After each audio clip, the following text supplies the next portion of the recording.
Turn that damn truth up! Powered by Arkansas, for Arkansas. This is Inside Arkansas Live. And welcome into Inside Arkansas Live here on this beautiful day here in the great state of Arkansas. I'm your host, John Neighbors, alongside Curtis Wilkerson and Andrew Ellis, and appreciate each and every one of you for making us a part of your afternoon this afternoon, as we are going to have a lot of things to talk about today. As always, we start a little late on these Mondays. Sam Pittman just met with the media starting at noon, so we'll have some clips and some reactions to that. We'll get to some things that happened over the weekend, some current things going on in college sports, and apparently some breaking news that just dropped a bomb on so many different things. I know we're going to get into dealing with SEC basketball, but so many things, so little time, it feels like, guys. But how are the vibes here on this Monday afternoon? The vibes suck, man. I mean, I'm not going to lie. I have been looking forward to this show, though. I know that we've got a ton to talk about. I felt like I was prepared for it. And then right as you hit go live and we saw the Bruce Pearl retiring news, I'm officially thrown in a complete pretzel here. So let's get weird. This is going to be an interesting day. Yeah, I appreciate Bruce Pearl news for waking me up, because I had started to drift off and fall asleep during the Sam Pittman press conference, but I am back now. I'm all good, ready to roll. I'm actually hanging in there a lot better than I probably should. The sports world just kicked me right in the private areas this weekend. It was mean and it was sad. And I know there's a lot of sad people out there listening to our show. Just know we're here for you. This is a safe space. Yeah, that's right. That's right. It is a safe space. Which, again, yeah, just Bruce Pearl retiring and going to have his son, I guess, take over for the year. I'm texting Quinn immediately. Oh, gosh. That's just mind-blowing. But, that's we'll get to that, because there'll be plenty of things to discuss with everything going on there. But that's definitely a rocking of the foundation in college basketball, especially SEC basketball.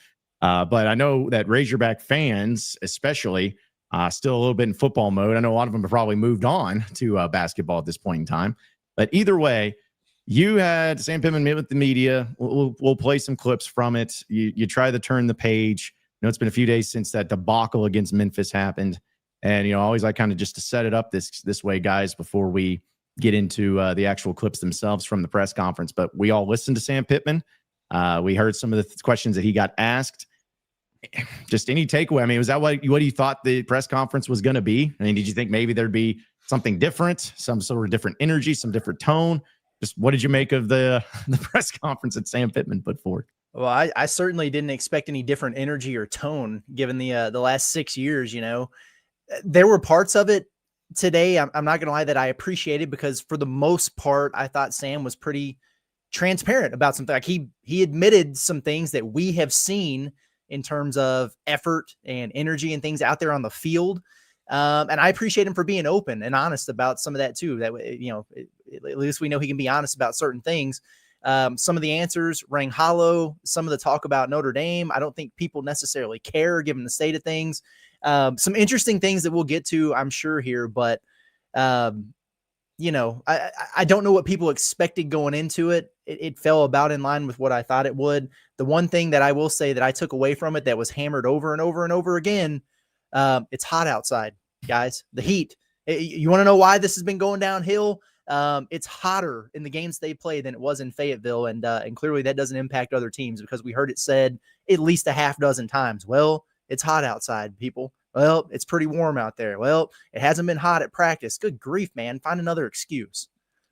Yeah, I don't know if I expected any different energy, because it is a Monday press conference for a 2-2 football team. So I understand how it would have probably been weird if Sam Pittman were just bouncing off the walls energetic. And he, even in his best days, isn't really that. I'm also not going to try and I'm not trying to do a thing here where I'm like, this is a sign that this and this are happening. But I will say, if you were looking for any type of sign or a wake up from Sam Pittman to kind of let you know that he's still in it, that he still really cares, it did not show up at this press conference. Now, again, that's not a crime. You don't necessarily have to show it at the Monday press conference when you're talking to the media. But the thing I got from Sam Pittman routinely for the 30 minutes was indifference. I did not see a guy who really was, he looked sad. So I guess you could say he was sad about it. And I'm sure he doesn't actually in his heart feel that way. But it seemed to me like he was trying to portray indifference to the media. Between every question that was asked, some of them he would kind of shake his head and be like, kind of annoyed that he had to talk about it. They'd ask him about schematics, and he'd be like, no, none's wrong schematically. And, he would kind of brush off a lot of questions. And so he gave the appeal of I don't really care, which I don't know if that was intentional. I'm sure that's not how he actually feels, but that's what I took from his press conference, was very much indifference. Yeah, and I guess I was the same way. I wasn't expecting anything different, but it was just going to be fascinating because, we know this, guys. We did the post game. We saw just the reaction that we had to all of our content over the weekend, dealing with football and seeing on social media. I mean, tensions are very high, emotions are very high, and Razorback fans are very upset by and large. And it's like, all right, so this is the first time we get to hear, how did it go? Is it something that he's listening to? Is it something that he reacts to? And it really wasn't any of that. So one of the things, of course, that we'll play this first clip, because there's a few of them, about the outside noise and if there was any pressure at it. I think Trey Biddy asked him this question of, does it feel anything different? Do you feel that extra pressure after that loss to Memphis? Here's what Sam Pittman had to say. Against Notre Dame? Trey,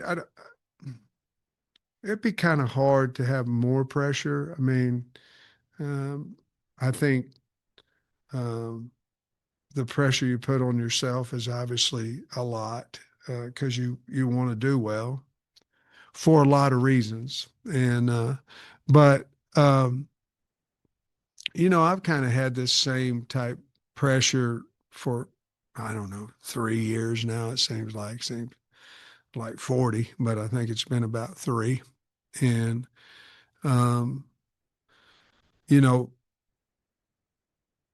we have an opportunity.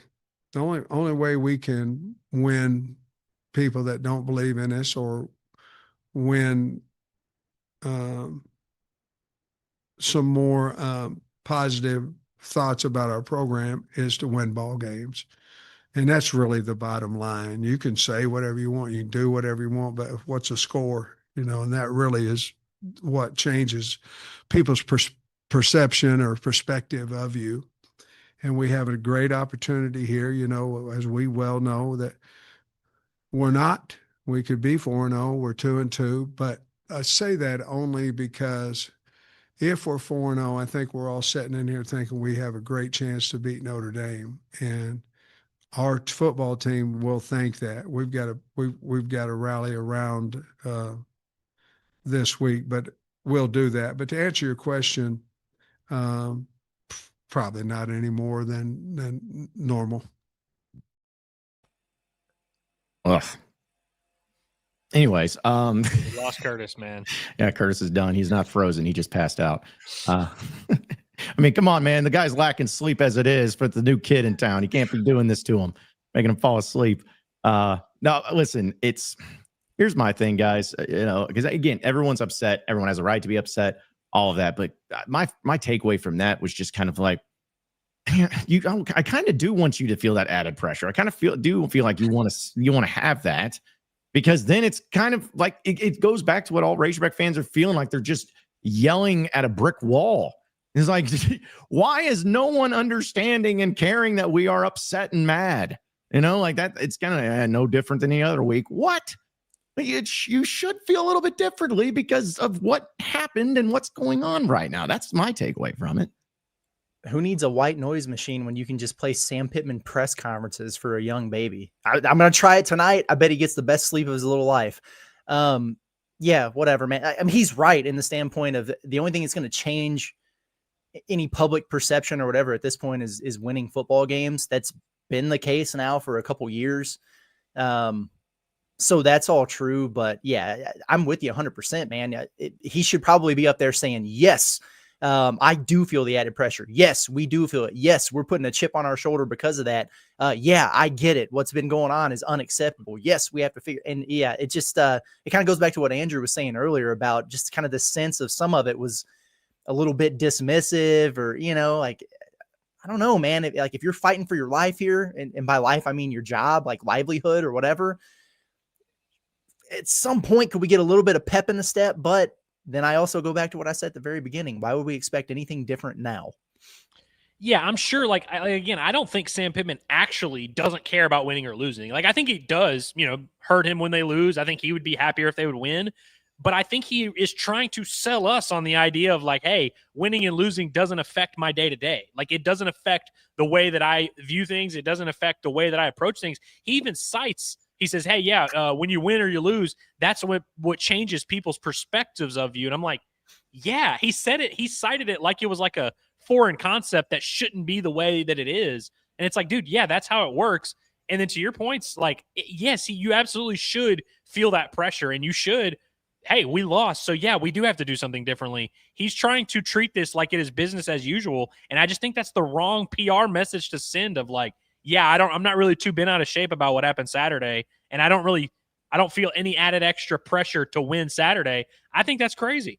Yeah. I don't know why you'd want to convince us that's the case. Why would you want us to feel that way? Yeah, because it's a sense. It goes back to like feeling a sense of urgency. I'm not saying that he's got to go out there and just go crazy in the press conference and start hooting and hollering and being all like, "Oh, this is yeah, you're flipping over the table." But it's just like, again, it goes back to just falling on deaf ears.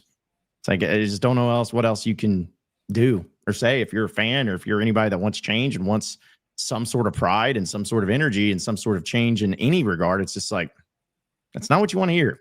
Not what you want to hear. It's not what you want to see and deal with. But again, unfortunately, it's not the most surprising thing ever. But one of the things also I wanted to bring up, because I know we'll have a lot to talk about, folks. We'll try to get to all of it, especially this Bruce Pearl stuff. That's still mind-blowing to me. Like, we're gonna have to talk about that. But Sam Pittman was asked about if there were any player meetings going on. You know how they always hear about these in private player meetings, or if there's anything going on behind the scenes or whatnot, which we'll also talk behind the scenes stuff in a second. But here's what Sam Pittman had to say about that. Last 2 weeks. No. I mean, guys, we didn't get beat by 100. We lost 2 games. Our plan is to beat Notre Dame. What do we need to change? We need to tackle better.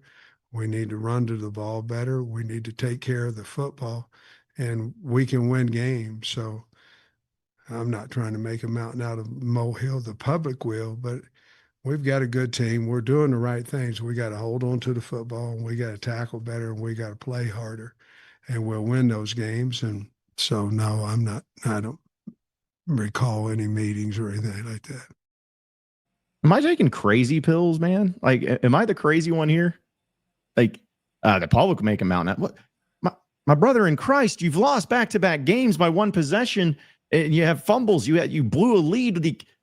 What do you mean? What do you mean that there's just no big deal? Lost 2 games and then lose by 100. That's the point. Is you're losing games you should have won. That's the whole point. Just continue to try to minimize things and then pass the buck off to the fan base. How many times is he going to do that? Oh, we didn't get beat by 100. Well, congratulations. Good on you, buddy. You lost to Memphis, my guy. That's why the public is making a mountain out of what you're calling a molehill here. It is a big deal. It is a recurring theme. It is a culture issue, and it's a very tone-deaf thing to do on his part to throw it right back to the public there. Yeah, say all the things you want to say about, hey, we're 2 plays away or whatever.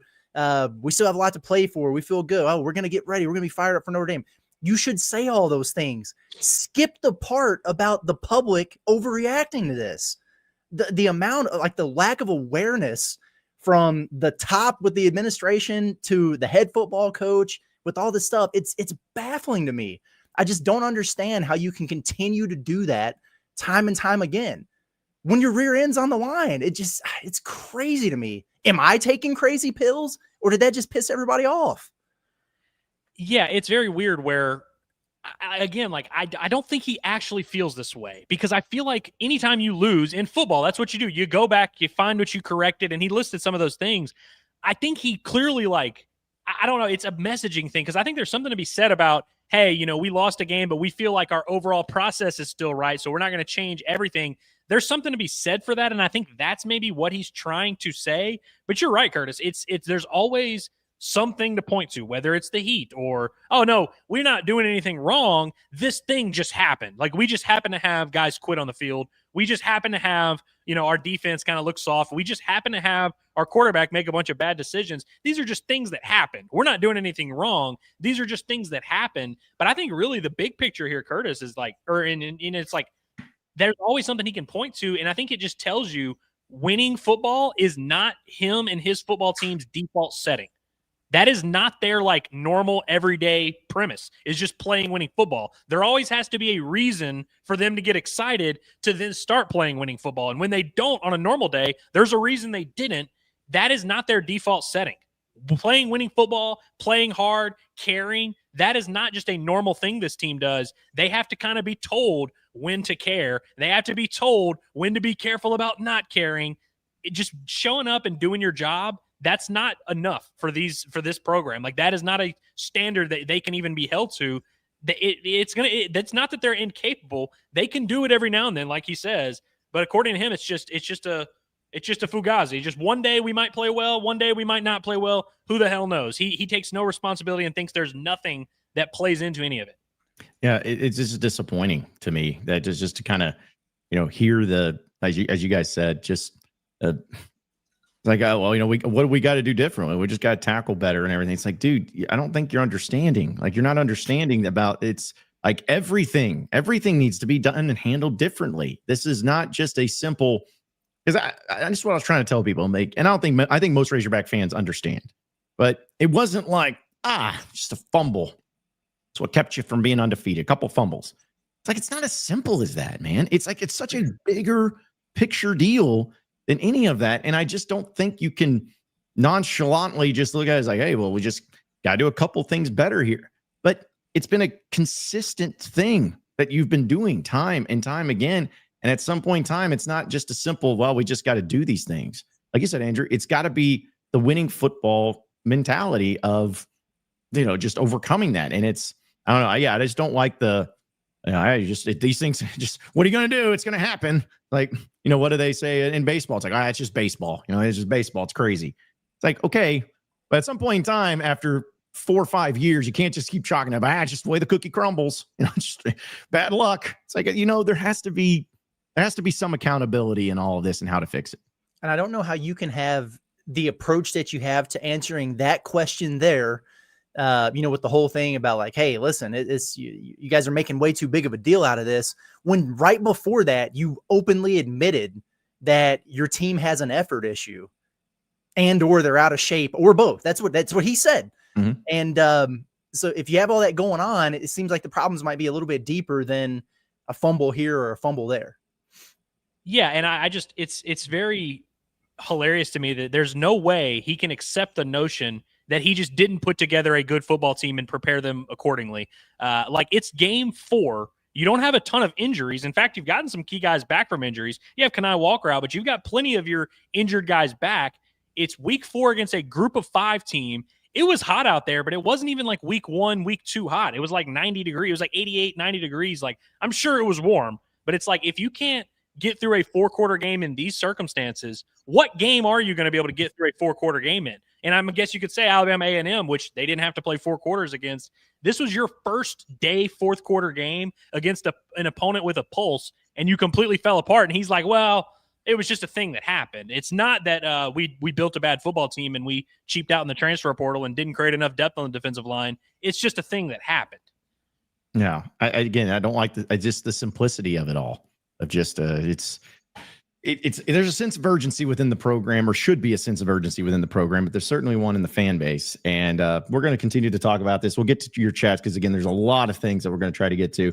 But as part of our Alumni Hall question of the day presented by Alumni Hall, as a reminder, we're going to be there live this Friday from 12 to 2 at 3417 North College Avenue. It's going to be a great time because not only are we're going to be hanging out and telling you about all the great apparel that they have, especially when it comes to the discounts that you can get when you just use the promo code HOGSBY20, and you can get that 20% off your purchase. But we're also going to be showing you about all the great stuff for the weather that's going to be coming in. They got the jerseys, they got the hats, they got everything. And also, they're going to have a restock on all Johnny O polos, as well as the Nike Pegasus and Air Max shoes. And also for you women out there, a lot of the good brand new Razorback football jerseys as well. So come see us again this Friday from 12 to 2 at Alumni Hall, 3417 North College Avenue, and use that promo code HOGSBY20 for 20% off your purchase. Guys, a very simple, direct to the point poll question for today. And I was not surprised to see where it went, but it was incredible to see the amount of how do I put this? The amount of participation in the poll. But it was simply, do you believe it's time for a change inside the Arkansas Razorback football program? 1,000 votes have been put into this. 1,000 votes. 97% say yes. Changes needed to be made. So, I don't know if you guys are surprised by that number at all. I'm not, but it is when you have that much of an overwhelming vote either way, it is pretty impressive to see. Felt like a turning point kind of moment on Saturday, I've heard a lot of people say that like the game ended in very, very similar fashion 2 weeks in a row, but the way it ended at Memphis just had a completely different feel to it. And it's, and there's no secret why in the aftermath of this one, as opposed to Ole Miss, you've got Brandon Marcello and, Connor O'Gara and Aaron Torres, literally every media member bringing up these big picture conversations about where this is headed. Like there's a reason why that's happening after this one. So I'm not surprised by that number, actually. Yeah, the only possible caveat I could throw in there would be if you want to argue the semantics of should it literally be 12:55 p.m. on Monday afternoon? Like maybe you could argue for next week or at the end of the year or argue in November or whatever. But we all agree that this Pittman story is not going to have a fairy tale ending. And I'm with you, Curtis. I think this is a turning point. If we had done this poll 7 days ago, it wouldn't have been all, everybody on board to keep Pittman, but I think this was definitely kind of the moment.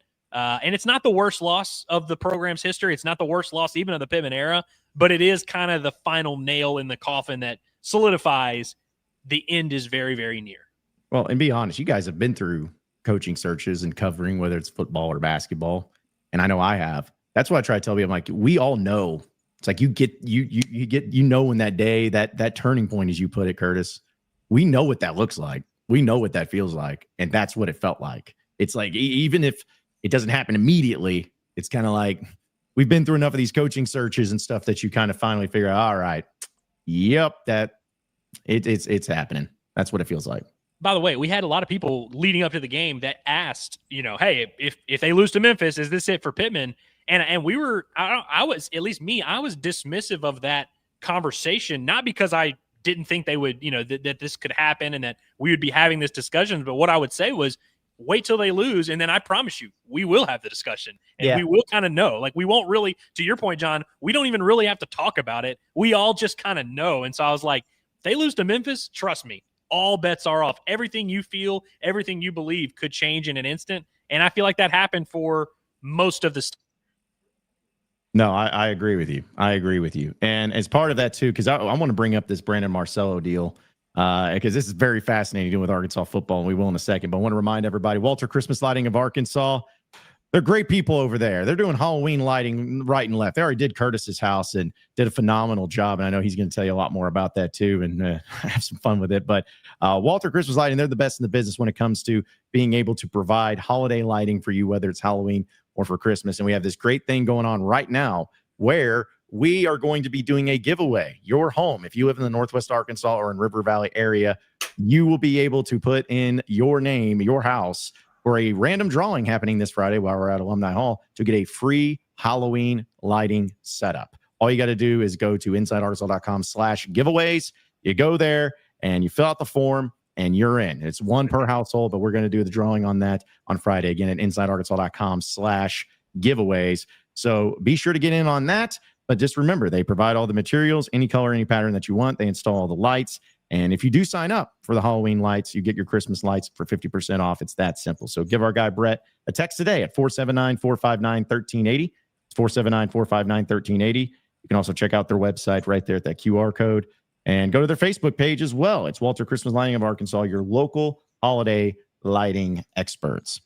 All right, guys. So again, a lot of things going on with this Razorback football program, but I'll admit, when Curtis texted the group and talked about Brandon Marcello going off and unleashing a lot of interesting tidbits in his podcast, I was kind of curious about it and didn't really know, because let's be honest, Brandon Marcello is as connected as anybody in college football when it comes to anything, coaching searches, behind the scenes stuff, and especially here at Arkansas because he lives here in Arkansas and everything. But it's a little bit of a lengthy clip, so we can kind of stop it if we need to. But he was asked about and talking about Sam Pittman yesterday and some of the behind the scenes stuff that may be going on.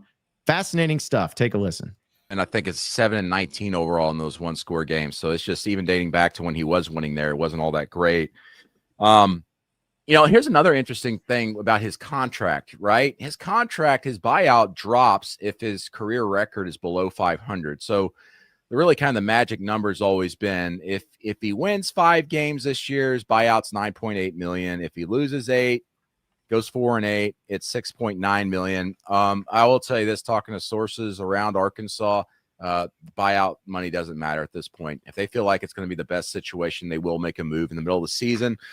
Don't foresee that happening this week because we talk about players entering the portal. That's one issue. Redshirt players, they can decide, hey, I'm going to redshirt for the rest of the year if my coach isn't going to be here.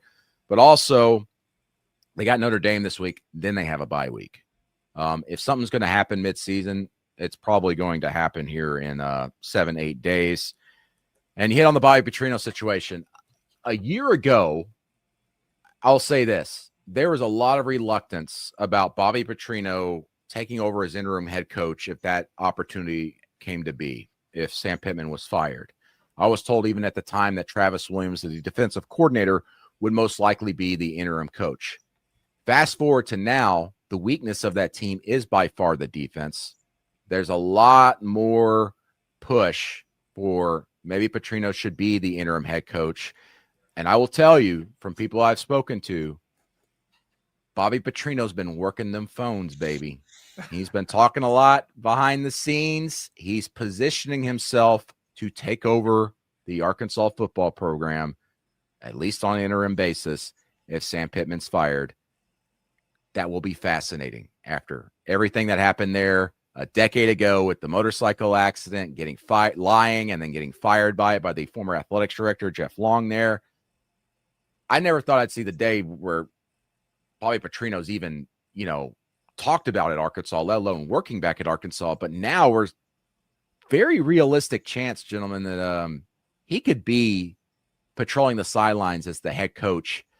And I'm not into that person reading the body language and all this stuff, but I'm going to go all conspiracy theory on you guys. All right. Let's go. All right. So Petrino, like the week before the season, put some darker color in his hair. He's been going white, right? I'm like, oh, that looks nice. Looks pretty natural and all that.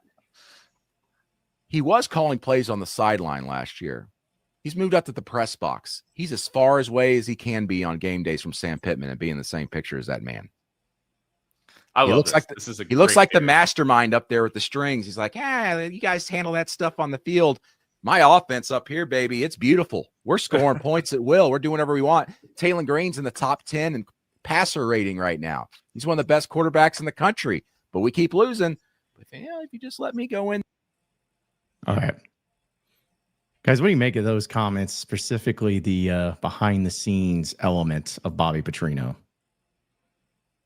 I mean, that's a fascinating aspect of it here. It was like a couple weeks ago, we were talking about Rhett Lashley trying to railroad Sam Pittman, but now he's got somebody on his own staff trying to sneak in there and get his job out from under him. That's the way this kind of stuff works there. And it is interesting to his point about how last year was almost like a foregone conclusion. This isn't something that Bobby would necessarily be overly interested in or that he would want. There might be some reluctance. Yeah, it would probably be Will. Crazy how times change with the defense falling off a cliff and Arkansas having one of the better offenses in the country. But on top of that, I would say that the thought of the buyout money not mattering anymore, good. I'm so tired of having this conversation about, well, what is his record? Is he over 500 since 2021? Because otherwise he gets 75% of his remaining contract, or perhaps it'll be 50% of his remaining contract. I don't need to do the math at this point. There are guys out there who have $80 million buyouts, and these broke boys over here are worried about less than 10. I'm glad that he said that it doesn't matter anymore. I think he's also spot on about timeline type of stuff here, because for everybody who was, going crazy about how, hey man, he should be fired on Sunday. This needs to happen right away. The bye week is always a time to do that. If you're going to do it now, they be an Arkansas thing to do, to go play really well against Notre Dame. And then people forget about it. I don't know if that's going to happen, but it's the red shirt thing that he brought up for me, because right now, if you did that, not only does the portal open up for 30 days immediately, like it just did at Auburn, is Keyshawn Hall going to finally be a Razorback? But if you've only got the 4 games here, anybody could redshirt, quit, hit the portal. That includes Taylor Green, anybody else on this roster, and maintain that year of eligibility. I think the U of A would be crazy to do it right now because that just opens the door for you to lose half your team right away. And I get it. They won't care from a standpoint of like it'd be a changing of the guard and everything, but optically, that's just not something you want to mess with. So I never thought that it would be something that would happen before they get that 5th game in. Well, and Curtis, if Bobby Petrino is going to step in as the interim and try and, salvage what's left of this thing, would be nice if he could keep some of the roster, right? Yeah. But I tell you what's interesting about what Brandon said. One, everything makes sense. I mean, and Brandon's as plugged in as anybody. So that's interesting because it's just news and it all kind of lines up. The redshirt stuff makes sense. The bye week stuff makes sense. But it's also a reflection of a change. Now, I'm not as plugged in as Brandon, but last year, I remember dismissing the notion that Bobby Petrino was going to gun to be the head coach because it didn't really seem like that was the case. And you guys talk to people more than I do. You didn't hear anything about that, about Bobby Petrino wanting to be the head coach. In fact, we heard the opposite a little bit, that, hey, he doesn't like the NIL stuff. He's good to just call plays and do his thing.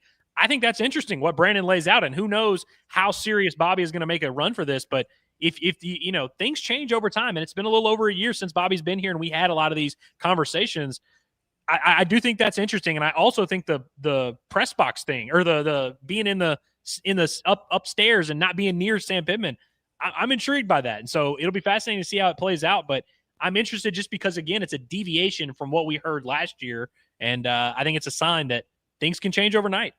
Yeah, and I'll be honest, because I am, as everyone knows, the biggest Bobby Petrino fan in the world. Like I think he's great.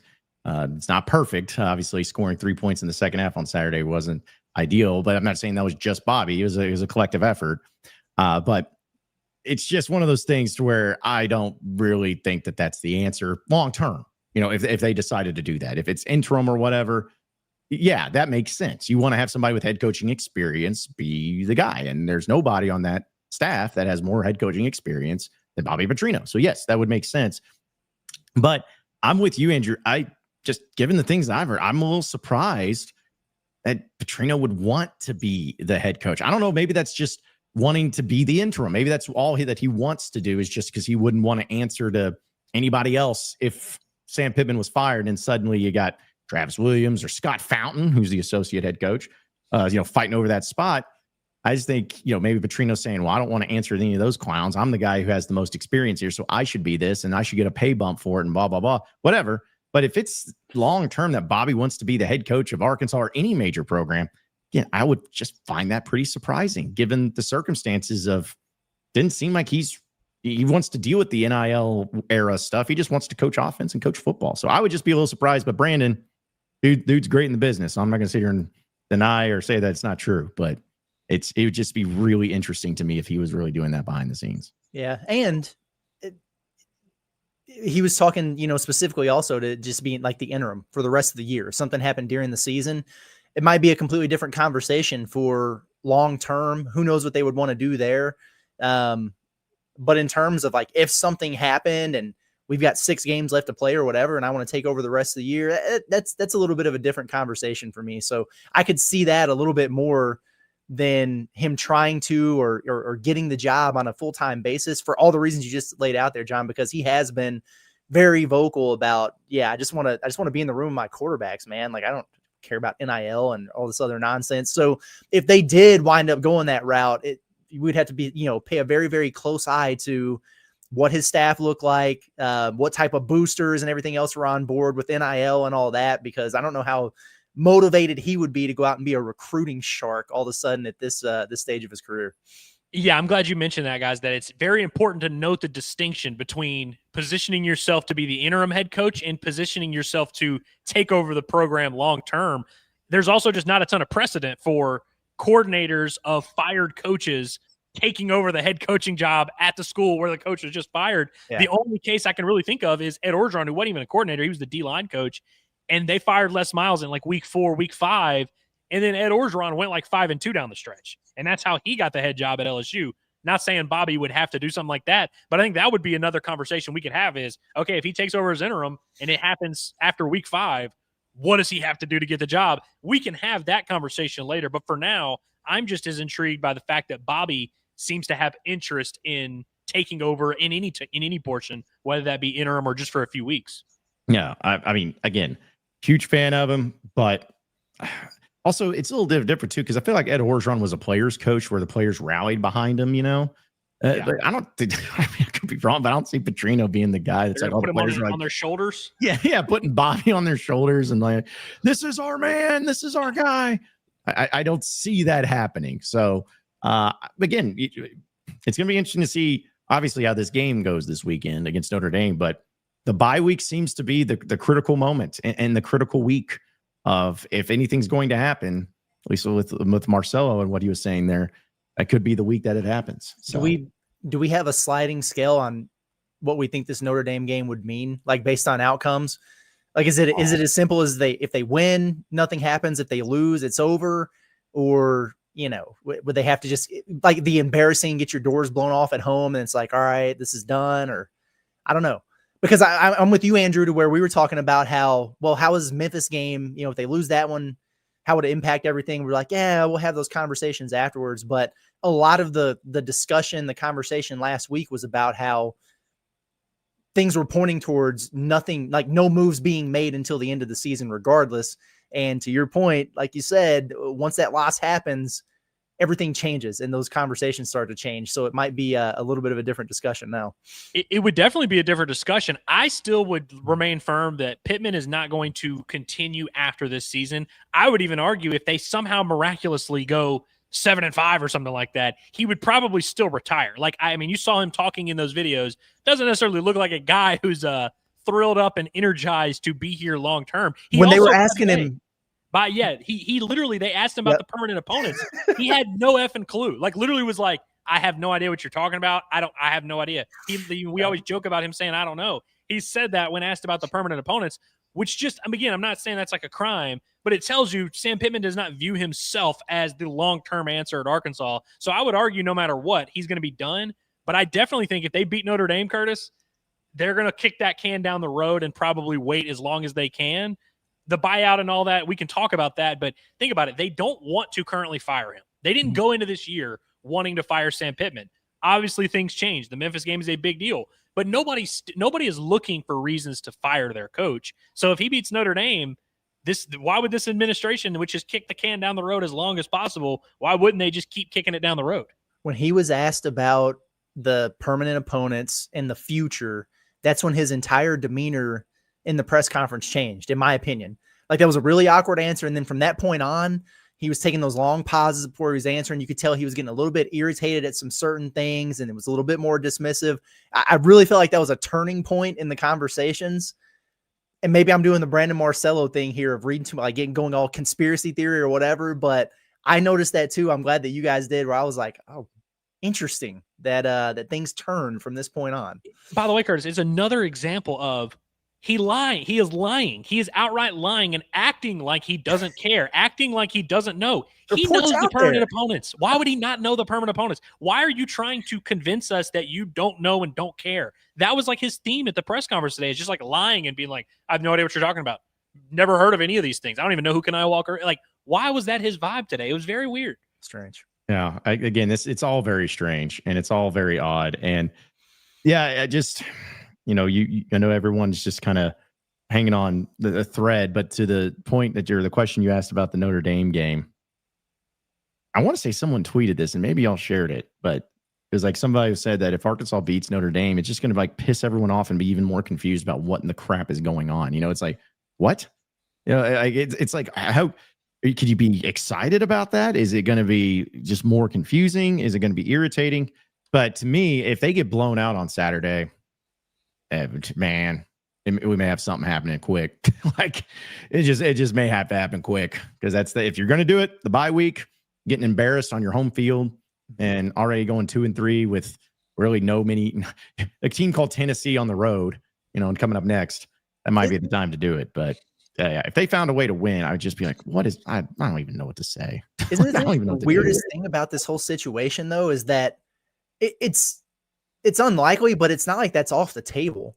Yeah, we're going to win this game, and we're sitting here talking about like when the coach is going to get fired, and we're like, well, but they actually could beat Notre Dame. That's the weird thing about this team, because I've seen a lot of people do the thing where they're like, well, UCLA and Virginia Tech already made their moves. Like, what's Arkansas waiting on? And these situations are different. Like Virginia Tech got beat by 30 points at home to Old Dominion or whatever. You know what I mean? Like there's very clear times to make the move here. In this situation, inexcusable ways to lose the last 2 games here, but it's almost like the cumulative effect with everything to where it's just reached a boiling point and a breaking point over the last couple years. And it was like the straw that broke the camel's back as opposed to the complete collapse. Like it wasn't like the Western Kentucky game with Chad Morris a few years ago or whatever. But it's just this constant buildup. And then you add the stuff with Hunter Yurachek on top of it. This is a really, really weird position that Arkansas finds itself in. And I can't really think off the top of my head of a lot of other instances around the country that have been similar. It's just it's an awkward deal. It really is. And I think part of it is that you just look at these games and you see Notre Dame, you see Tennessee, you see Auburn, you see A&M, you see whoever. And I think it's kind of easy to just sit back and say, you know what? Let's just let him do this. And then if he knocks down these Giants, cool. You know, we gotta. But it's like you kind of are like saying like, all right, hey, you want to prove us wrong? Go beat Josh Heupel in Knoxville. You know what I mean? It's like I think they're okay to let him do this. But to your point, dude, I don't know if we mentioned it. The line is only 5 at Bet Saracen right now. And by the way, I've seen some people doing the thing where they're like, oh, this is crazy. How could Bet Saracen make that? Bet Saracen doesn't just like pick it. Like that's based on market value. You look around the country at every sports book. The line will move, of course, but right now it's 5 everywhere. And it maybe 5.5, maybe 4.5, but it's like that's where the line is set by these experts that do this crap. Just a weird world we live in. Yeah. In fact, I feel like most Razorback fans, if you're just looking at trends, go ahead and bet Arkansas, but they're still going to lose. So, you know, just bet Arkansas +5 because they'll probably lose by a field goal. You know, just go ahead and make it happen. Because that's just the way it is. But yeah, it's weird, man. It's just it's so weird because it is, you know, nobody cares. And I'm not making excuses because everyone knows how I feel, but you are this close to being 4-0. I mean, you literally are so close to being 4-0, but that's the problem is like you're so close yet so far, but that's what makes all these games and even more frustrating because you're like, yeah, because maybe one time, maybe, you know, the dead clock can be right twice a day and suddenly you find a way to screw around and not fumble the ball with the games on the line. You do win. Yeah, it could happen, but it hasn't, but it could. So it's like a pretzel. You're trying to figure out of like what to even know or think about the rest of this time and the rest of this team right here. Either way, though, we got a lot of chats. We got a lot of things we're going to get to, folks, but let's go ahead and check the vibe of the chat presented by our friends at Basis Health, where they're changing the way that healthcare is delivered by providing mobile medical visits to the comfort of your very own home. Doctors are going to come to your home for urgent care, primary care, IV hydration, and so much more. It's Basis Health. They're here for you when and where you need them the most.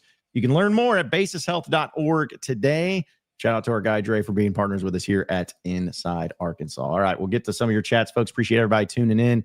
Let's go ahead and start with our guy, Garrett, with the super chat. Big super chat. Appreciate you, Garrett. He says, love you, boys. You are the only reason I am still paying attention to Arkansas football in general. I've never missed a game since I was 7 years old. It's time to move on. Realistically, we need to throw Sig the bag and let him retire here. Bro, Sig had his victory lap on Saturday. Man, oh man, they blasted Burt and the boys. Dude, they look nasty. they look really good, man. I'm impressed with Indiana. Yeah. I'm for one, am shocked to see Brett Bielema get some momentum, but then get blown out by an opponent. That never happened, ever. It's hard to lose a top 25 game by 50. You don't see that happen much. Two teams, and by the way, the higher ranked team, ranked number 9, is the one losing by 50. That's rare. Yeah, it is. Just remind me of that 2016 season where Arkansas did pretty good things, beat Ole Miss in a crazy way, beat Florida, and then go on the road to Auburn and lose 56-3. It's like, what? How does that happen? But shout out to Jason. Appreciate the super chat, man. He says, would you rather have BP Petrino with a war chest of NIL or go with an outside hire that may not have as many established Arkansas connections? Call me crazy, but give me the guy willing to cut Pitt's throat at midseason. LOL. Give me whoever gets the NIL up. Get your money up, because I mean that's obviously a very, very big part of this. And Sam Pittman hasn't done anything to help his case as a coach here lately, but it's not all on just him. And like we talked a lot about that last week. So whoever they could bring in here that would drum up the support and the interest with the people with the deep pockets, I don't care who it is. Sign me up for that. Yeah, I'm with you. And so look, if it is BP, if people in the state of Arkansas, the rich folks in the state of Arkansas say, we believe in Bobby and we want to give him X amount of money to do it, I'm not going to say no. My only problem with this is that I feel like if you're doing the NIL game, I don't think Bobby is who you hire. I don't know if Bobby is the guy that's going to lead you into this new era of college football, because he's another guy that's been kind of openly dismissive of this new era and doesn't really love playing the game. Maybe that's changed, because we also didn't think he wanted to be a head coach. But I'm with you, Curtis. Whoever it is, they could hire, Rhett Lashley. If you're going to give him $30 million to build a roster, okay, I'd like to see what he can do with that. Yeah, man. Yeah. No, because I agree fully. And with the Petrino angle, it's like, yeah, Frank Fletcher, who he's best friends with, wants to be like, hey, Bobby, here's $30 million a year. It's like, okay, yeah, go with Bobby. But that's a matter of who's going to be doing the hiring. Is it going to be Juracek? Is he even going to be around? And that's what I think is scary, because Razorback fans have seen this thing before, where a lot of people want Pittman gone, and there's a lot of people that want Juracek gone too. Do it at the same time. We saw what happened last time that happened. Not saying you would get Chad Morris again, but there is precedent that's been set. So it's scary. It's a little scary for fans to just go all in and be like, hey, fire everybody, because you could end up with a really sour situation if that's the case. Shout out to Dustin. Appreciate the super chat. Says, it's the visible lack of give a damn that makes me angry. Reminds me of the Chad Morris days. No one cares.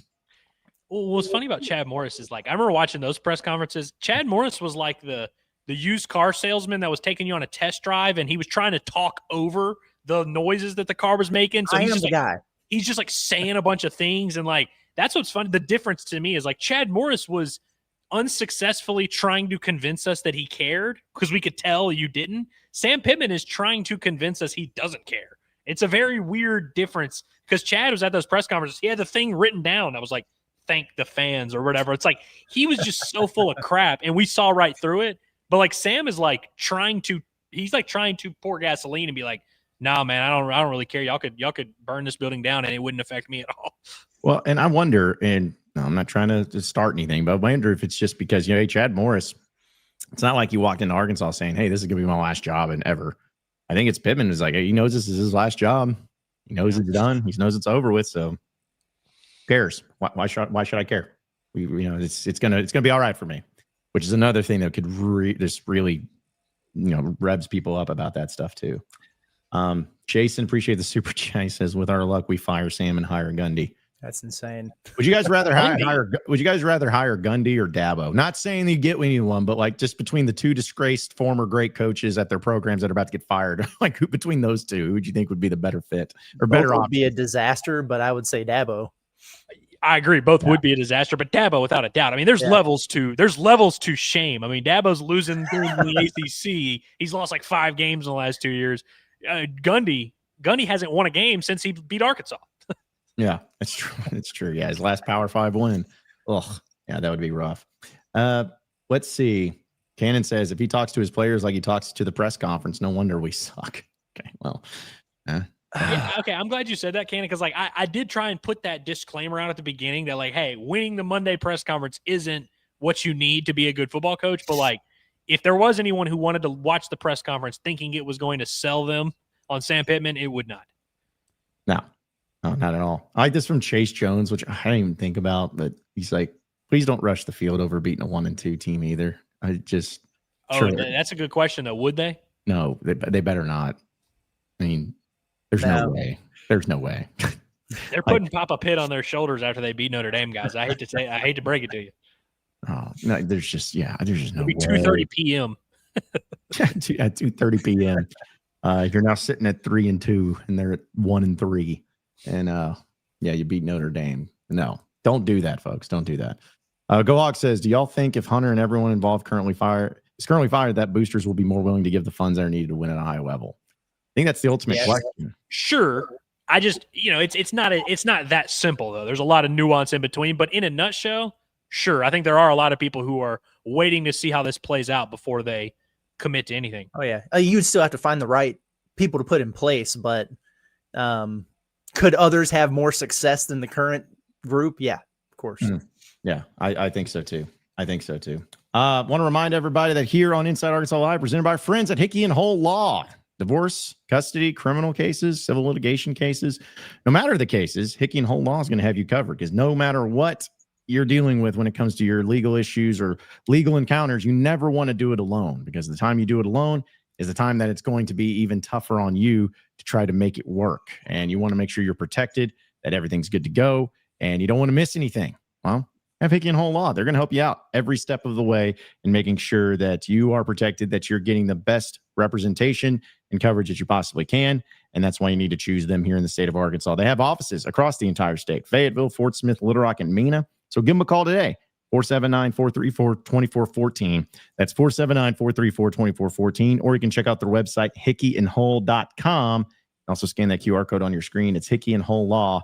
Things are about to get better. All right, so we'll have best and worst of the weekend. We'll continue to get to some of your chats as well, because appreciate everybody tuning into this. I was always wondering how if people were still going to be pissed off here on a Monday. And yes, they are. They still are mad, indeed. But they are here. Yeah. Shout out to our guy, Gibb, who's going to have our new intro starting up tomorrow. But says, always appreciate the honesty for Pittman. At the end of the day, no excuses. It gets so old, especially the effort stuff. Yeah. That's crazy, man. I'm with you, Gibb. Like, I'm happy that he admitted it, because he was flat out asked. I think it was Tom. Was it Tom or Trey? I think it was Tom that asked the question. But like, did you notice any effort issues out there, especially defensively? And he was like, yeah, I did. But that's a pretty damning indictment. You know what I mean? I mean, if we're talking about the differences between winning and losing, one score games and everything, we've had all these conversations about culture, winning culture. And something that Andrew and I spoke on like the report card and the accountability session. People get triggered by the word culture, because if you say the culture is bad, sometimes people will think that you're saying like, oh, they got a bunch of bad kids or, right, things like that. No, it's not that at all. It's about how you operate on a day-to-day basis that contributes to winning and success and doing the right things in a program.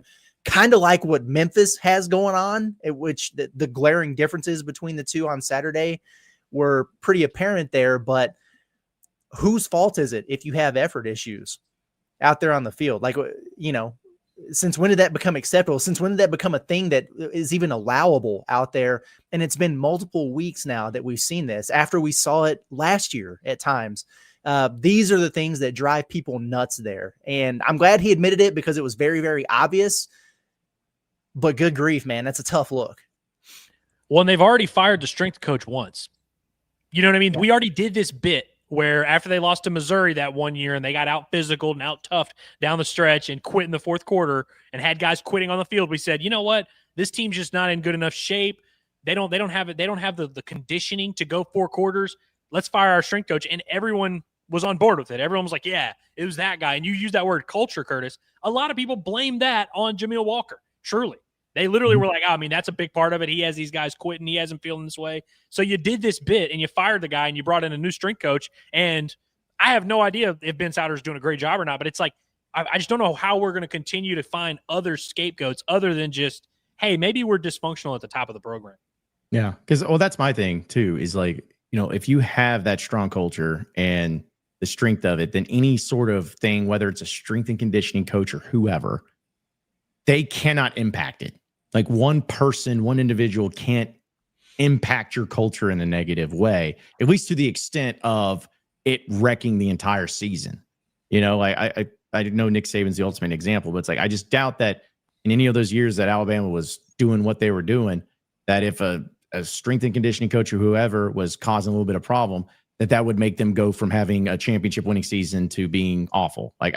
It's about how strong that culture is and if anything can impact it.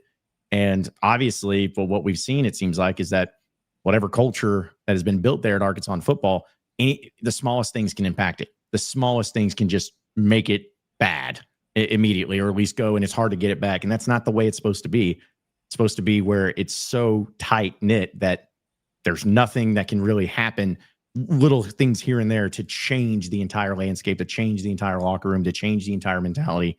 It certainly seemed like that's been the case over the past few years under Sam Pittman. Culture of accountability, man. Like if you are, because a lot of that's been attributed to the defense. And Sam also mentioned some stuff about missed assignments or whatever offensively, but he even pointed out at the end of his little rant there with the effort stuff about how, yes, particularly on defense, why isn't somebody on offense going over there in the defensive huddle and headbutting somebody on the helmet?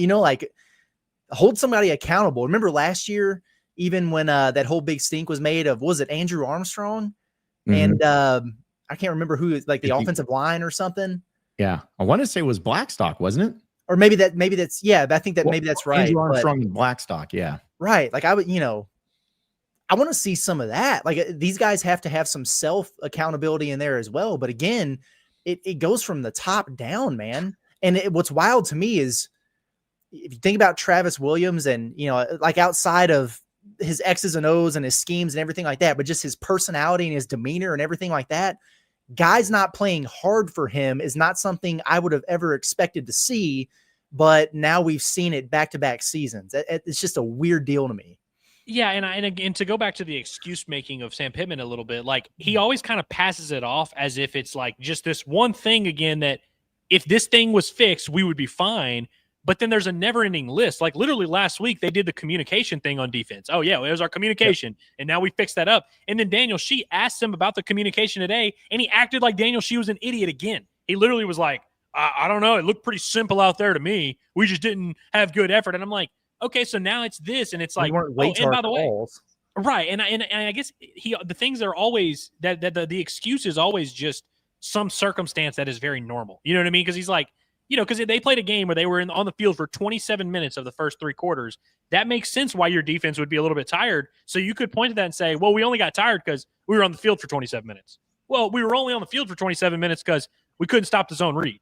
Well, we only couldn't stop the zone read because we didn't have enough film on the quarterback. And, well, we only didn't have enough film on the quarterback because we didn't know who they were. It's like there's always something you can point back to as a reason for why you struggled. And it's never just hey, we weren't prepared and we just weren't good enough. Or, hey, maybe I'm doing something wrong. It's always just kind of, well, there's this one thing and we're going to fix that and now it's fine. And you just never run out of those things. Yeah, I know. It's like it's a constant thing where just, hey, just be honest with it. I get it. Like you want coaches to be honest, but the lack of accountability is just getting old. Just at some point, you can't be just random things. That's why I feel like it is. Yeah, just random things. It's like you walked outside and you forgot your umbrella and it started raining and you're like, oh man, this happened. It's like, well, did you look at the weather? No, it's just one of those things that just happens. I mean, I don't know. It's like, I just feel like I'm the idiot. Like every time I'm like watching these things and listening, like, am I an idiot here? I don't know. I really don't know. But golly, it's just wild. It is absolutely wild. We'll get to more of your chats here in a bit, folks. But also have best and worst of the weekend. I did want to bring this up because this was something that Sam Pittman got asked about. Supposed to officially be put out tomorrow, but just want your thoughts. The SEC permanent teams for the foreseeable 9-game schedule has come out, or at least been reported by On3 and Chris Lowe. Arkansas is getting Texas, LSU, and Missouri. Your thoughts? That sounds about right. I was honestly hoping, I don't know who in replace. Well, probably Missouri if I had it my way, but I would have loved to have seen Ole Miss in there. I think that's always a really fun game. But between the three of us, I think we all had at least a couple of these, and I know one of us nailed it when we were doing our predictions for it. I just can't remember which one of us it was, but not surprising at all, in my opinion, that this is what you wound up with. Say what you want about Missouri, but we knew they were going to go to the pits of hell to make sure that they keep this thing an annual event. So that doesn't surprise me. I'm looking forward to the full schedule reveal stuff tomorrow, but yeah, and I'm okay with Texas and LSU. Like I think it's cool. Yeah, I thank the Lord, and I will every day moving forward thank the Lord that we still have the Battle Line rivalry, Yes. my favorite rivalry in sports, and it's awesome. Every time someone asks me, hey, who do you want the 3 permanent opponents to be? Or anytime we discussed it on the show, my answer was the same every time. I want the 3 easiest teams because the wins are going to count the same. I want the 3 easiest opponents every year, so I would have certainly loved Vanderbilt, Missouri, and Kentucky or whatever version of that you wanted to do. I'm cool with the way it played out, though. I like these, obviously historic rivalry with Arkansas, Texas. I think Missouri makes sense for proximity, the way they're trying to build this and all that. I would have loved to have an easier opponent than LSU, but there's nothing in this world more fun than hating LSU. So I look forward to doing that for the rest of my life. Yeah, I mean, I don't have any issue with it. The only thing is I saw some people tweeting at me when they were just like, oh, yeah, and the chances of Arkansas and LSU going to be on Thanksgiving weekend is now in play. And I'm like, no, it's not. We're not going to give you that game on Thanksgiving back. You're getting Missouri on Thanksgiving. Like that's not. We're like, well, Oklahoma and Missouri would play each other on Thanksgiving. I'm like, I don't see that happening. If that does happen, cool. But I don't know. I feel like it's going to be just Texas LSU. You'll play Missouri at the end of the season on Thanksgiving weekend, and that's it. But I don't have a problem with it. I was honestly maybe I was a little surprised with LSU just because I felt like there's a lot of teams that want to play LSU and they wouldn't give Arkansas that. But LSU did end up playing A&M, Ole Miss, and Arkansas, which I thought they would give them Alabama. I did too. Yeah, I did too. Even my Alabama friend was a little bit bummed by that. But I would say of all of them, not to say that everyone has a perfect thing, but I think Tennessee's probably the one that made out the best of any of them, just because you have Alabama, but Kentucky and Vanderbilt, which I know Vanderbilt's good now too. I get all that, but as far as all those teams go, I feel like that may have been the best setup for you. Did you guys see anything that just like an opponent for somebody that just didn't make any sense at all? I'm looking at them now, man, and I really don't think I see them. I was like, and I understand proximity and everything like that. Just Alabama and Mississippi State, like somebody's got to play Mississippi State, every year or whatever. But that stood out just a little bit. But I gotta say, I feel like for the most part, the SEC did a pretty decent job here. Yeah. And I know they had their little formula and everything, but it seems about as fair as you could possibly do it. Everybody's gonna have something they complain about, but not bad. Yeah, we always look at this through our own lens and how the SEC is going to treat Arkansas, and that's fair. That's how we view life. But I think when you look at it from the big picture standpoint like this, like you said, maybe one or two teams here and there can say, this is a little weird, or, I'm surprised by this here or there. But for the most part, your goal as the SEC should be to piss off the fewest amount of people. I feel like this accomplishes that. Like, I don't look at any of these teams and think that their fan bases are going to look at that and be like, what the hell? You can at least see the premise for how they got there. Yeah. And I guess the only one that I saw that was random, but again, it's very small, minor thing, was maybe Ole Miss and Oklahoma. It's kind of like, okay. Yeah, it's kind of weird. Yeah. Oklahoma's in a little bit of a weird spot. There's not that many teams. I mean, pretty much the entire East. I mean, I know we don't do divisions, but any team east of Mississippi is just out. Yeah. Well, again, I don't have an issue with it. I think it's fine. I think it's great. It'll be curious to see how it all plays out. And also, I think I saw somebody, I was going to kind of use this for my best and worst of the weekend, but the SEC made sure to leak this out to kind of cover up all the terrible officiating gaffes that they had and all the statements, and that's why it leaked out. Because it is kind of weird how this leaked out. Because nothing else. Well, it's supposed to be tomorrow, right? Right. Yeah. So it's not like real early, but still, it was a little bit interesting that happened. So, but again, I'm fine with it. I don't think Razorback fans are going to sit here and throw up on arms. But you're getting Missouri at the end of the year, and it's just the way it's going to be. So no reason in trying to fight that, folks. But either way. Okay, so let's go ahead and get into a little bit of best and worst of the weekend action.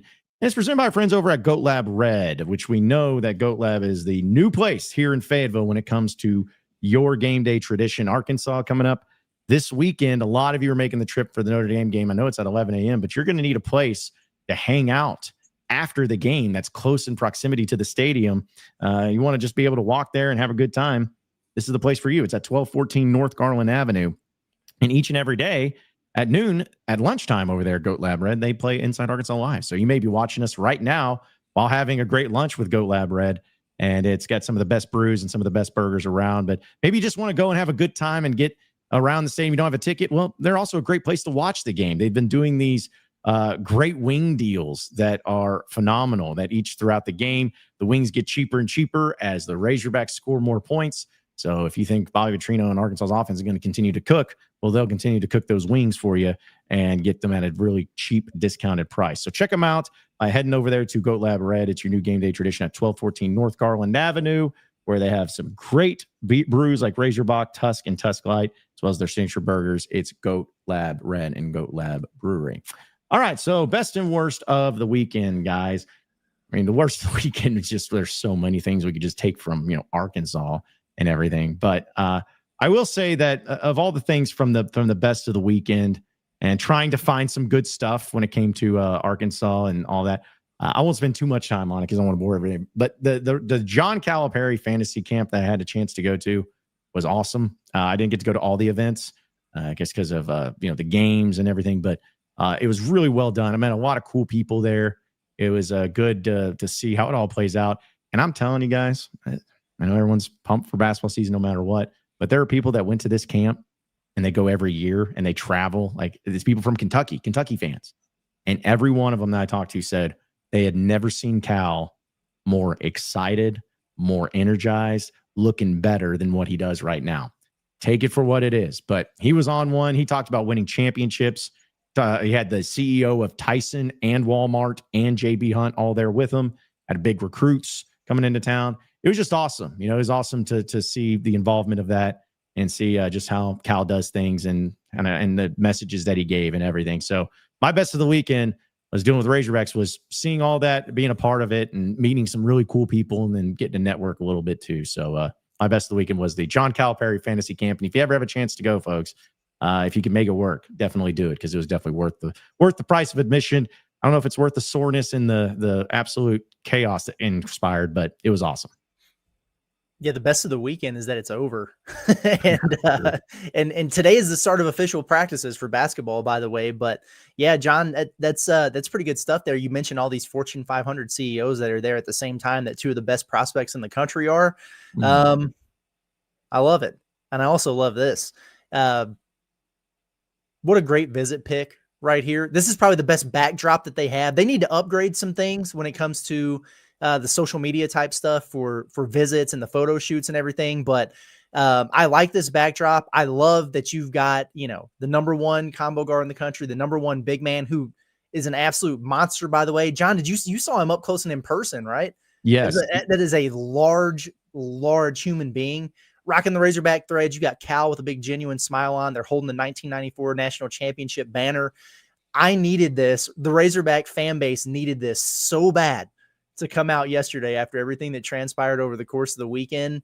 A beautiful photo. If I didn't have my son as the wallpaper on my phone, it would be this. Like it was. It's awesome to see you talk about him being in person, man. It's just my favorite thing was they had this red carpet thing that they were doing, and he got out of I don't even know what you call it, the 4x4 or whatever. And the guy behind me, he's just a business guy. He just suddenly just goes, look behind me and go, holy hell, who is that? I just couldn't have, he was like such a huge individual. So it was it was cool to see. But yeah, that was awesome. And also that's that backdrop you talked about. You know what I didn't see at all? The front facing Razorback in any of that. Is all the classic logos. So I'm all for that. Yep. Curtis, my favorite picture of the weekend from the basketball visit was this one. Oh yeah, Cal and Jordan Smith flexing. Yeah, I like the flex one. That was a good one for me. So I've got a few things. Y'all ever heard of a young man named Charlie Crockett? No, I don't think so. I had not either. Friday night though, I went to the Walmart Amp in Rogers, and I honestly the concert was for Leon Bridges, who's also an artist that I wasn't super familiar with. I knew a couple songs, but Hillary wanted to go, so I was like, yeah, sure, we'll go. And we go, and I had never heard of Charlie Crockett. He was the guy that was touring with Leon Bridges. I am now a huge Charlie Crockett guy. Yeah, that dude, he put on a great show. Really fun performance. I wanted to shout him out. I also wanted to shout out Arch. Let him get to a shout out when he returns with us. But yeah, this is good. I needed a little bit of time to download this Razorback basketball thing that just came out. So okay, perfect. Well, go ahead. Sorry, Andrew. No, I'm all good. Did y'all get to the part where I said Arch Manning? I wanted to shout him out for staring down that kid from Sam Houston. No, but that was electric. I thought that was awesome too. Everybody's giving him crap for it. I thought he looked awesome. I thought Arch got his swagger back. I thought it was fun to watch. I like when he's doing that stuff. I hope he does more of that in the future, and I hope he plays well. But my best of the weekend, honestly, it's not the best of the weekend. It's just the coolest thing I saw as I was downloading the video, which is why my internet started to suck right there. I realized that this guy was 0 for 2 on his kicks this week, but I wanted to play this video of this kicker pregame. Volume out of here. They're doing their routine, and dude's just dialed in.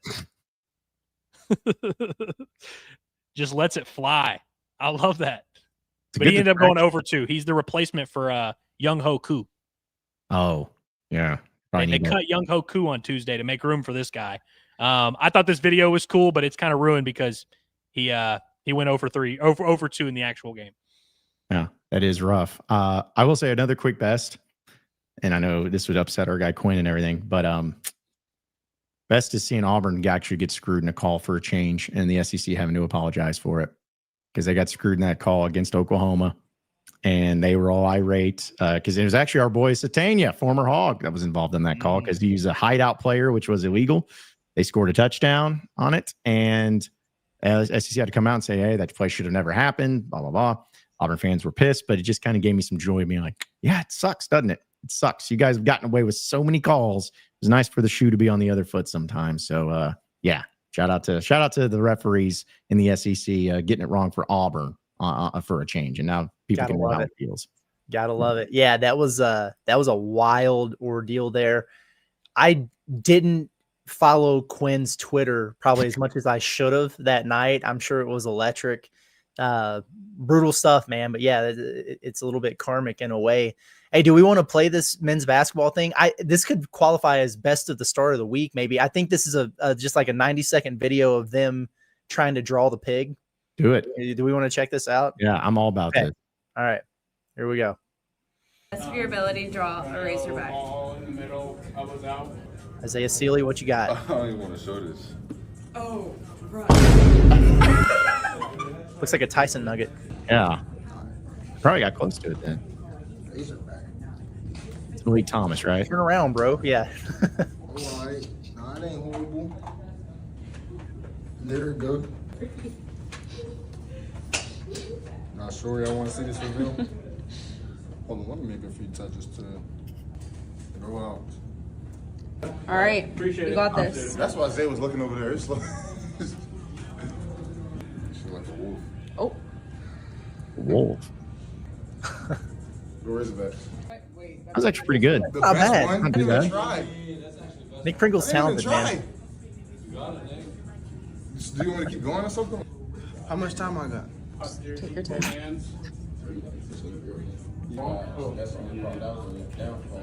Where's leg? Good too. Oh, leg. Nah, It looks like a Razorback gator. Oh, okay. Is that Elmer? I think so. Oh, it's not bad, not gonna lie. That's honestly impressive.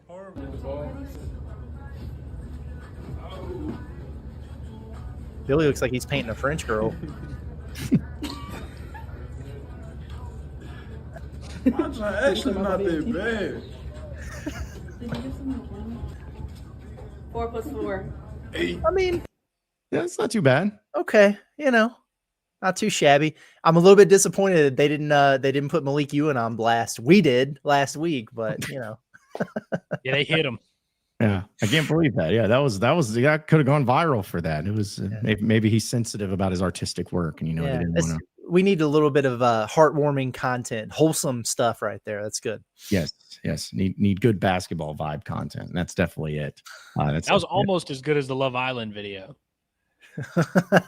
Yeah, I mean, remember that? I'm surprised that hasn't been brought up yet. Me too, actually. It will now. See, I deleted it from my memory, and now it's been back. So yeah, golly, that's rough. Do we even need? I don't know if you guys have worst of the weekend, but mine was just mainly the Razorbacks. I mean, it's just hard to find anything worse than that. You're a Razorback fan, but do you guys happen to have any other worst candidates from the weekend you want to add in? Well, no, it would be disrespectful of any other, bad things that happened over the course of the weekend to lump it together with this Memphis situation. But I did want to bring up one thing specifically that bothered me because I sent you guys the hype video before the game. And I was like, man, maybe they should just stop doing these because they just never really get me going. But the whole mantra of it for Arkansas was, this is your city versus our state. And then did you guys see the Memphis football account after the game where they threw up the our city greater than your state, the pigs getting slaughtered there, and then they tagged the Razorback football account in it. Ooh. That's brutal, my man. That's brutal. I saw that they I guess they were dancing on was it like a little brick Razorback in the locker room afterwards, and they smashed it. Yeah. Yeah. Yep. Anyway, I want to get that off the screen now. Okay. Yeah, that was a worse of the weekend for sure. I got to be honest with you guys. Like, you could make an argument that the Razorback football game wasn't even the worst result of my sports fandom over the weekend. It was a rough go of it, dude. So the Astros enter the weekend tied with the Mariners for the division lead, and firmly in the playoffs. They get swept at home by the Mariners. The Astros are now out of the playoffs entirely, not even in the wild card right now. Of course, 3 games back in the division, and they don't own the tiebreaker, so they're screwed. They're going to have to come down to the end of the season to see if they're going to make the playoffs at all. That's depressing. The Texans are 0-3 with 3 bad losses. Our head coach is incompetent. Our quarterback is fine but limited, and our offensive line is really bad, and our quarterback's not talented enough to make up for that, and so it's just a really hard-to-watch offense. And I don't enjoy it at all. That's not going well at all. I mean, the Razorback stuff was tough. I also, let me see if I can find it. I found a 4-play stretch from Russell Wilson yesterday. That was the worst 4-play stretch I've seen a quarterback have in the red zone. I would play the video, but my internet would completely crap out if I tried to do this, and we'd probably get hit with a copyright. So I'm just going to read it to you. So they're on the 3-yard line. This is where this drive starts. 1st and goal at the 3-yard line. Intentional grounding because he threw it into the locker room and there was nobody within 20 yards. So backs him up to like the 12. Then he has a QB draw for 4 yards. That's the best play here. Throws a ball through the back of the end zone that was nowhere anyone close. And then he hits the crossbar on 4th and goal. That's how their red zone drive to 3 ended. So it was crazy, but there was a lot of good football on this weekend. None of my teams played it is the problem. Yeah. Well, it's also funny too. I got tagged in some things because of the Jets. They blocked that field goal to take the lead against the Bucks, and everyone's like, "Oh, watch out, Jets!" I'm like, I mean, again, we all know how it goes, and then they ended up giving up a field goal to lose it. So I will say, John, I had the Jets plus 6.5, and I did not know that Justin Fields was out. I had no clue. I turned on the game and I'm like, "Oh, Tyrod Taylor, that's nice." Yeah. That was an awesome cover for the Jets. They kind of had no business covering, and then it looked like they were going to win outright. So I was so pleased with your Jets, John, that I didn't even care that they lost. Well, I'm glad. Consistency is key, and they're very consistent as always, being just good enough to lose. Seems like it's a very important thing there. So, all right, a few chats, and then we'll roll out here. But shout out to James Scott for Super Chase. As I'm thinking we're the easy team on everyone's schedule that everyone was hoping to get. Yeah, I think so. Probably most vulnerable or fragile or whatever you want to call it. Again, I go back to this being a weird situation because I don't know that, like, I'm not sure Notre Dame is just overjoyed at the thought of coming to Arkansas. They probably feel a little bit better about it given the tenor of the program right now, but I promise you that they're not looking at Taylor Green in this Razorback offense going, "Oh, hell yeah, I can't wait till Saturday." But it's just kind of a weird deal here. Now, the flip side of that is they're licking their chops in terms of facing this Razorback defense. They had 56 points at one point in the 3rd quarter or whatever against Purdue, and they had thrown the football only 9 times in that game. And so I'm sure Jeremiah Love is looking at, trying to get back in the Heisman conversation after a slow start to the season. He's feeling pretty good about what he sees at that Razorback defensive front. Yeah, if you're Notre Dame, you have to be worried about the win one for the Gipper. Like let's one last dance. Let's just maybe play our best game of the year. Like, that has to worry you. The good news for them is that I don't think Sam Pittman is really spinning that narrative. I think that actually, by the way, might work. Maybe not work to the point where they beat Notre Dame, but I think that could keep the team from quitting if Pittman did the, "Hey guys, they're thinking of firing me. This is probably it for me. Let's just go out there and play, have fun. Let's see what we can do." I actually think that might work, but I don't think Sam, according to what he said today, is going to be playing that set of cards. No, and just also too, since 2016, the 3 teams that you got on your permanent schedule, you've beaten a total of 3 times since 2016 combined. Just wanted to throw that out there in case anyone was wondering about the difficulties of the schedule that you have, because you still can't beat them. And one team that you do actually have a decent record is Texas, because you're 1-1 since that point in time, even before they were in the SEC. All right, I meant to bring this up. Sorry, Quinn, but appreciate the super chat. I'm talking about Bruce Pearl. Says he's going to run for Senate.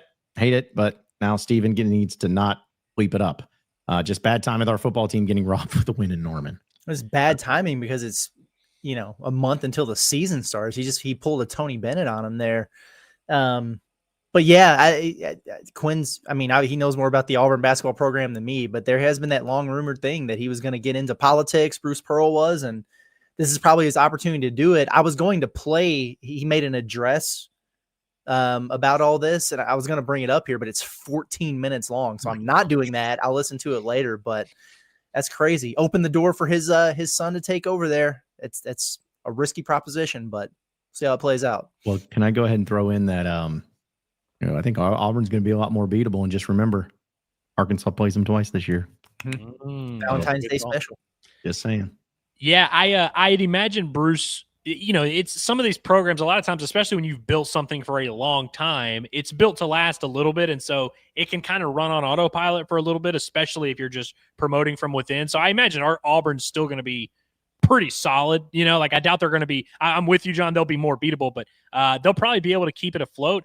I worry, though, Quinn, as your friend, I worry that Auburn is going to go through what Florida State baseball went through with Mike Martin Jr., where it was kind of awkward for a few years. You had to underachieve a few years, and he wasn't horrible, but it's like everyone kind of knew this ain't the guy. But this is Mike Martin's son. Like, can we fire him? And so they kind of were stuck with him for a couple years and finally fired him and hired Link Jarrett, and now they're really good again. I worry Auburn, as your friend, Quinn, I worry Auburn's going to go through the same. Could happen. It could happen. Our guy Trey Basel says Chat GPT for head coach. I mean, at this point, they're taking care of everything, so why not? At least in the press conferences, it could be interesting. Jeff just says the next coach needs to have a clause in the contract for no damn cliches like left hand lane. Yeah, hammer down, jukebox crap, cold beer, club dub. Well, here's the thing, Jeff. All those things are cool when you're winning, but it's only when you're losing is it become a problem. It's just going to be the way it is. Yeah, man, college football is going to have cliches. That's just going to be a thing that happens. We're going to row the boat. We're going to do what we got to do. There's all these coaches that have their thing. It's going to happen. Yep.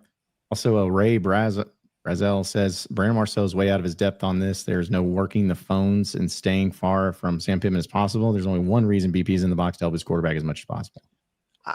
I mean, first of all, I would say if anyone is well within their depth for these conversations, it would be Brandon Marcello. My second thing is, did you listen to what you're commenting on? Because before he did the whole thing about Petrino being as far away from Pittman as possible, and he literally said, "I'm putting on my tinfoil hat here. I'm going conspiracy theory." Like, he was just having a little fun with that part. So I'd suggest listening again. But the whole thing about Bobby working the phones and all that, I mean, I don't know who else you would believe if you don't believe Marcello. He's as plugged as it gets, man. Trust me on that one when it comes to happenings in Fayetteville. Yeah, I think this is a pretty tough misinterpretation. I think that, you said, the last 10 seconds where he said he's dyeing his hair brown and he's in the press or he's in the booth or whatever, that was, of course, in jest for the most part. But in terms of the 3-minute clip, because it was a 3-minute clip, and we're talking about the 10 seconds there, I definitely think there is nobody more qualified to speak in that depth than Brandon Marcello, who's very plugged in, has been reporting on this stuff for years. So it's not like he's coming out of nowhere to say this. He's been talking about this for a while, and I think what he's had was very interesting. We can disagree if you say, "Hey, actually, I don't think Bobby's going to be the head coach." Maybe, but it's like I definitely don't think Brandon's just making stuff up. No, not at all, not at all. All right, well, guys, any final thoughts before we roll out of here for the day? No, I don't think so. I'm sure we're going to be talking about the same stuff the rest of the week here, and there'll be more twists and turns along the way here. Eventful time. At least it's interesting, with everything going on. I will say, stay rocking with the pod at the Palace. Like we said, the official practices are starting. We're less than 2 weeks away from being able to see this team scrimmage in person with prime time at the Palace. Like, everything's right here in front of us, and for all I said last week after that Ole Miss football game about, hey, stick with it, don't abandon ship just yet. It's not basketball season just yet, even though we talk about it every day. Like I said at the very beginning of the pod this morning, I welcome all of our new listeners who have turned the page to basketball season. We'll be doing this every day. I'm going to quote a wise man, Mr. Sam Pittman, for my last message. The kids are hurting, but that's good because it means they care. He likes to say that every time Arkansas loses a one-score game. But the sentiment is in the right place in terms of the fact that you are so upset about Saturday. I'm talking to you, the audience. The fact that you are so upset following Saturday's game means that you care, means that you love something enough to care. And that sucks. It sucks in moments like these, but it doesn't mean that you're doing something wrong, and it doesn't mean that you shouldn't care. And I know you probably maybe sometimes wish you couldn't care and that you're like, I wish this didn't affect me. Your heart's in the right place, and I don't know if it's ever going to be rewarded the way it should, but don't look down on yourself and don't change the way you're doing anything. You should care. You should be pissed off. You should be hurting. But that doesn't mean you have to abandon all hope and now turn that into a hatred of disdain for the university. We love the university, even though it breaks our hearts and disappoints us to our faces and disrespects us personally. But it's not going to make us stop caring. And I hope you guys don't stop caring, because we damn sure aren't. Yep. And we're going to keep doing content each and every day right here in Inside Arkansas. And my final thought would be that I had a lot of people reach out to me about my Locked On this morning, and I appreciate it. But one other thing that I didn't mention in that I want to mention here is that I brought up the record of one possession games since Bobby Petrino rent the motorcycle. I said it was 17-40. Our guy Hutch texted me. He's like, I got it at 17-43. Like, well, I'm probably going to go with your Hutch, because I even said in the beginning of Locked On, I'm like, I have no idea if this is right, but because I don't do math very well. But either way, point is this, and this is what I wanted to bring up. I'm not here to tell you that you're close. I'm here to tell you that that's why you can still continue to believe, because the biggest difference in that is that showing how close you are, and showing that with the right people in place and with the right culture and the right mentality, you can win a lot of those games. And that's what's going to make you a great program. And, people that tell you, hey, you can't be a great program, that's those one possession games. That's how close you are to getting there. You just got to get the right people in place. You got to have the right mentality. You got to have the right culture. And that's why you need to continue to be a Razorback fan, is because you can accomplish great things as a Razorback fan. I just don't know when. That's the problem. But either way, appreciate each and every one of you listening in and watching in to us here at Inside Arkansas Live. Be sure to subscribe to us here at Inside Arkansas. We're going to continue to have all the content happening, whether it's Inside Arkansas Live, Pot at the Palace, Bombastic, Inside Arkansas Football, Inside Arkansas Recruiting, keeping it all up to date. And if anything happens, if any major updates happen, anything changes, be right here. And be sure to hit that bell up there in your YouTube page, so that way you'll be alerted when we go live, because we will be on top of it in case anything ever happens, especially given this week, but throughout the entire football season. That'll do it for us today. For Andrew Ellis, Curtis Wilkerson, as well as intern Cameron, I'm John Neighbors. Same sports show, same sports channel tomorrow afternoon. Have a great rest of your day, everybody. We'll see you then.